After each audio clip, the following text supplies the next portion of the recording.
जय हिंद दोस्तों, स्वागत है आज की एक नई वीडियो में। दोस्तों, यदि आपको भी मैथ को लेकर के बहुत ज़्यादा टेंशन हो रही है और आप सोचते हैं यार कुछ ऐसे तरीके मिल जाएं जिनकी मदद से मैं मैथ के पेपर को अच्छे तरीके से पास कर पाऊं और बेहतरीन अंक भी पाऊं, तो आज की वीडियो ध्यान से देखिएगा, आपके लिए बहुत ज़्यादा खास होने वाली है। क्योंकि इस वीडियो में कुछ नई टिप्स एंड ट्रिक्स लेकर के आया हूं जिनकी मदद से आप गणित के पेपर को आप अच्छे तरीके से पास कर पाएंगे और बेहतरीन अंक भी पाएंगे। प्लस अगर आप इन तरीके को बोर्ड एग्जाम में यूज करेंगे ना, तो टीचर खुश होकर के आपको बहुत ही बेहतरीन नंबर देंगे, क्योंकि आप ऐसे तरीके से लिखेंगे ही। ठीक है ना। तो वीडियो बहुत ज़्यादा खास होने वाली है। कुछ भी नहीं पढ़े हो तब भी आप पूरा पेपर सॉल्व कर लोगे 27 फरवरी के दिन, ये मेरी गारंटी है। बस आपको वीडियो को अंत तक देखना है और जो जो बताया जाए उस तरीके को बोर्ड एग्जाम में आपको फॉलो करना है। ठीक है। 27 फरवरी के दिन ये ट्रिक आपको जरूर लगानी है। तो देखिए, यहाँ पे एग्जाम्पल के तौर पे मैंने एक बोर्ड एग्जाम का पेपर ले लिया है। ठीक है। 2024 के लिए बहुत ज़्यादा इंपॉर्टेंट है ये पेपर, और इसमें हम देखेंगे कि कैसे क्वेश्चंस को आपको बोर्ड एग्जाम में सॉल्व करना है। ठीक है। जैसे देखो दोस्तों, सबसे पहले एमसीक्यू की बात करें। देखिए, आपको बता दूं, ये वीडियो खासकर उन स्टूडेंट के लिए जो अभी तक कुछ भी नहीं पढ़े हैं। ठीक है। जिनको कुछ आता है वो अपने तरीके से करेंगे। ठीक है। जिनको कुछ नहीं आता मैं बताऊंगा उनको कैसे पास होना है। ठीक है ना। तो देखो, जैसे अगर आप दोस्तों कक्षा 10 में है और एमसीक्यू अगर आपको नहीं आता, मैथ में तनिक भी आप नहीं पढ़े हैं, तो एमसीक्यू को कैसे हल करेंगे। सबसे पहले जैसे देखो, कोई भी एमसीक्यू दिया गया है ना, तो इसमें आपको करना क्या है, पहले से लेकर के 10 तक के क्वेश्चंस में किसी क्वेश्चन में आपको ए सही कर देना है, किसी में बी सही कर देना है, किसी में सी सही कर देना है। ठीक है। एमसीक्यू आपको छोड़ना नहीं है। क्यों नहीं छोड़ना? क्योंकि देखो, आप कहेंगे सर हमें आता नहीं तो हम छोड़ेंगे। देखिए, छोड़ेंगे तो आपको क्या मिलेगा? कुछ भी नहीं मिलेगा। वहीं पे अगर आप ए बी सी किसी भी ऑप्शन में टिक करके चले आओगे, तो अगर उनमें से 20 एमसीक्यू आपके आएंगे, 20 में से अगर आपके 6 या 7 एमसीक्यू ही सही हो गए, तो क्या ये फ्री के अंक आपको नहीं चाहिए? बिल्कुल चाहिए। ठीक है ना। तो एमसीक्यू आपको अंदाज के लगाना है। एमसीक्यू नहीं आता तो एमसीक्यू आप क्या करेंगे, किसी में पहला सही कर देंगे, किसी में तीसरा सही कर देंगे, किसी में दूसरा सही कर देंगे। ऐसे आपको एमसीक्यू करना है। ठीक है। उसके बाद देखो, बात आती भैया हमें वर्णनात्मक और दीर्घोत्तरीय प्रश्न कैसे करना है वो बताइए। तो चलिए शुरू करते हैं दीर्घोत्तरीय प्रश्न से। जैसे मान लो कि आपको ये तीसरा प्रश्न 6 अंक का है, 2 में से 1 करना है। ठीक है। जैसे यहाँ पे दिया गया है, यदि हम अंश में 1 जोड़ दें तथा हर में से 1 घटा दें तो भिन्न 1 में बदल जाती है। यदि हर में 1 जोड़ दें तो यह भिन्न 1/2 हो जाती है। तो आप भिन्न ज्ञात करो। अब सवाल में आपको कुछ नहीं आता तो आपको करना क्या है, देखिए मैं आपको बताता हूँ। ठीक है। सबसे पहले आपको प्रश्नोत्तर संख्या डालनी है। जैसे तीसरा प्रश्न है ना, तो आप लोगों को कॉपी लेना है, लेफ्ट में हाशिया खींचना है और यहाँ पे प्रश्नोत्तर संख्या ध्यान से देखना। मैं बेस्ट तरीके से बताऊंगा कि अगर 6 अंक का प्रश्न है तो कैसे आप लिखेंगे कि आपको अंक मिलेगा, क्योंकि आपको आता नहीं है लेकिन फिर भी आप उस प्रश्न से अंक ले सकते हैं। कैसे ले सकते हैं, उसके लिए तरीका लगाना पड़ेगा जो कि सबको नहीं पता होता। जैसे यहाँ पे दिया है, ठीक है, यदि हम अंश में 1 जोड़ दें तथा हर में से 1 घटा दें, तो आपको करना क्या है, सबसे पहले लिख देंगे। ठीक है ना। आप मानेंगे, क्या मानेंगे कि माना अंश बराबर, क्या मान लेंगे, अंश बराबर x है। ठीक है। तथा हर बराबर y है, ऐसे मान लिए। ठीक है। अब प्रश्न में देखो, प्रश्न में पहले क्या कहा जा रहा है, हम अंश में 1 जोड़ दें तथा हर में से 1 घटा दें तो अभिन्न क्या हो जाती है, 1 हो जाती है। ठीक है। तब यहाँ पे लिख देंगे, तब भिन्न क्या होगा, भिन्न क्या होगा। देखिए, भिन्न होता क्या है, अंश बटे हर, तो अंश ऊपर हो जाएगा, हर नीचे हो जाएगा, तो आपकी भिन्न ये हो गई। ठीक है। तो अब शर्त के अनुसार क्या दिया जा रहा है, ऐसे आपको लिखना है, शर्त के अनुसार। ठीक है। अर्थात प्रश्न के अनुसार ऐसे ही आपको बनाना है, जबकि आपको आता कुछ नहीं है। कैसे बनाएंगे, यहाँ पे देखिए दिया गया है अंश में 1 जोड़ दें, तो आपको करना है क्या है, x में 1 जोड़ देना है, और कहे क्या रहा है कि हर में से 1 घटा दें, तो आपको y में से 1 घटा देना है। ठीक है। y में से 1 घटा दिए तो भिन्न किस में बदल गई, 1 में बदल गई, यानी ये बराबर किसके हो गई, 1 के। मिल गया आपको पहला समीकरण, हाँ मिल गया, इसको समीकरण मान लो। ठीक है। अब यहाँ पे लिख दो दूसरी शर्त के अनुसार, दूसरी शर्तानुसार। ठीक है। ऐसे ही आपको बोर्ड एग्जाम में करना है जैसे मैं बता रहा हूँ। ठीक है। देखो, अब यहाँ पे आगे कहा जा रहा है, यदि हम हर में 1 जोड़ दें तो यह भिन्न 1/2 हो जाती है। ठीक है। तो अब आपको करना क्या है, ऊपर वाले को सेम टू सेम रखना है, हर में 1 जोड़ना है, यानी y + 1 करना है, तो ये किसके बराबर हो जाती है, 1/2 हो जाती है। ये हो गया आपका दूसरा इक्वेशन। ठीक है। अब ये आपको नहीं आता तो ये दूसरा समीकरण हो गया। मैथ में एक चीज़ बहुत ज़्यादा खास होती है कि इसमें स्टेप मार्किंग होती है। स्टेप मार्किंग मैथ के लिए बहुत ज़्यादा खास होती है, क्योंकि देखो, अगर आप किसी क्वेश्चन को जितना ज़्यादा स्टेप बढ़ा करके लिखेंगे उसमें आपको उतना ज़्यादा अंक मिलेगा। जैसे देखो, यहाँ पे दिया गया है कोई प्रश्न, जैसे 2 × 4 + 10 दिया गया है।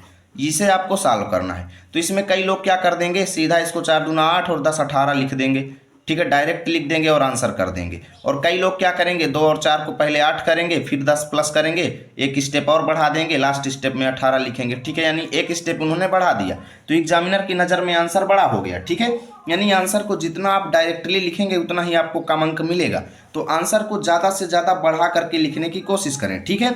अब ये 2 समीकरण आपको बन गए। अब आपको कुछ नहीं आता तो इस प्रश्न को इतने में छोड़ दो, कुछ नहीं आता तो इतने में छोड़ दो। अगर ये 6 अंक का प्रश्न है ना, तो अगर आप इतना भी लिखोगे तब भी एग्जामिनर आपको 2 अंक 4 अंक जो भी उनको देना होगा 2 से 3 अंक आपको देंगे। और छोड़ दोगे तो क्या मिलेगा, कुछ नहीं मिलेगा, ठीक है। ऐसे ही देखो और प्रश्नों में कैसे क्या आपको ट्रिक लगा देनी है। देखिए जैसे अगर ये प्रश्न दिया गया है, यहाँ पे देखिए HCF आपको दिया गया है 306 और 657 बराबर 9 दिया गया है, ठीक है।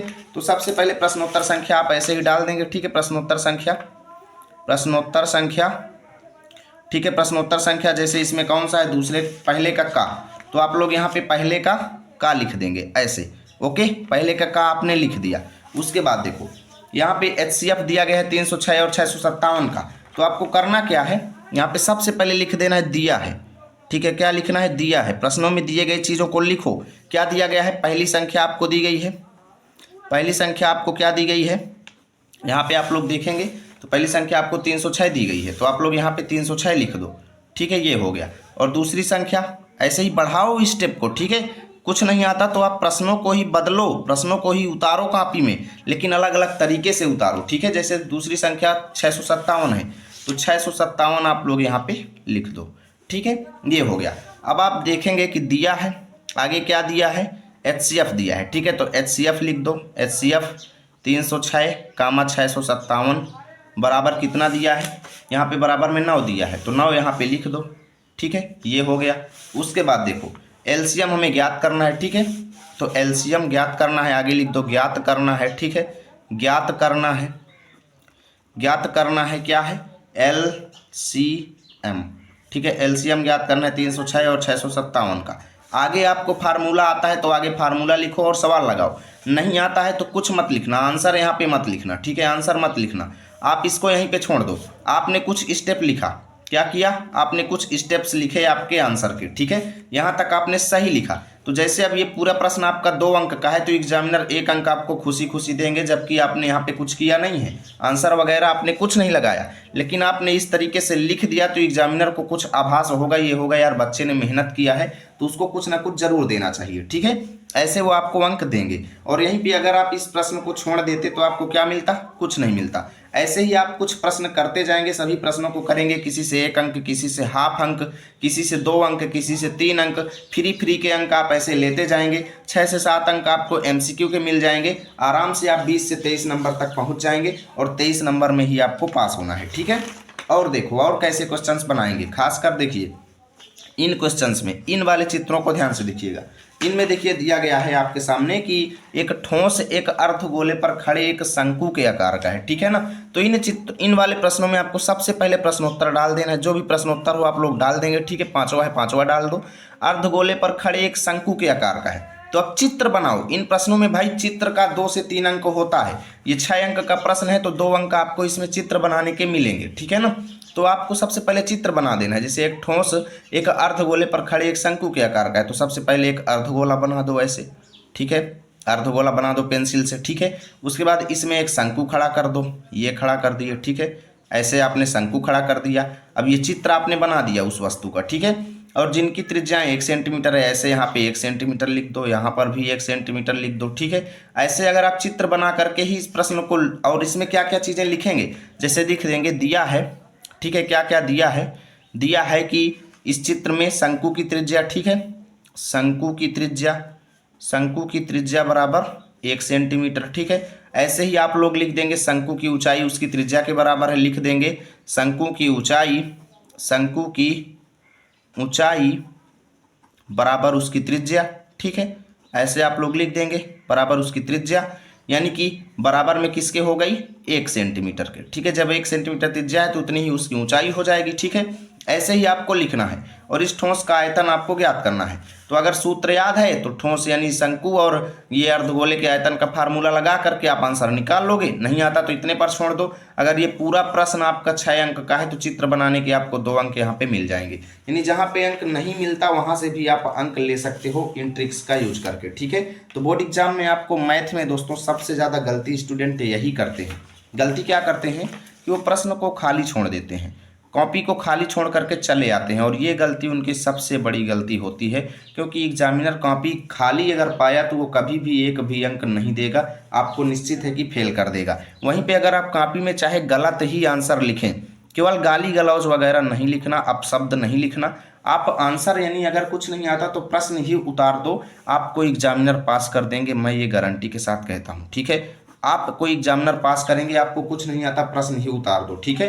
खाली मत छोड़ना दोस्तों, ये आपसे हम्बल रिक्वेस्ट है। उम्मीद करता हूँ आपको कुछ सीखने को मिला होगा।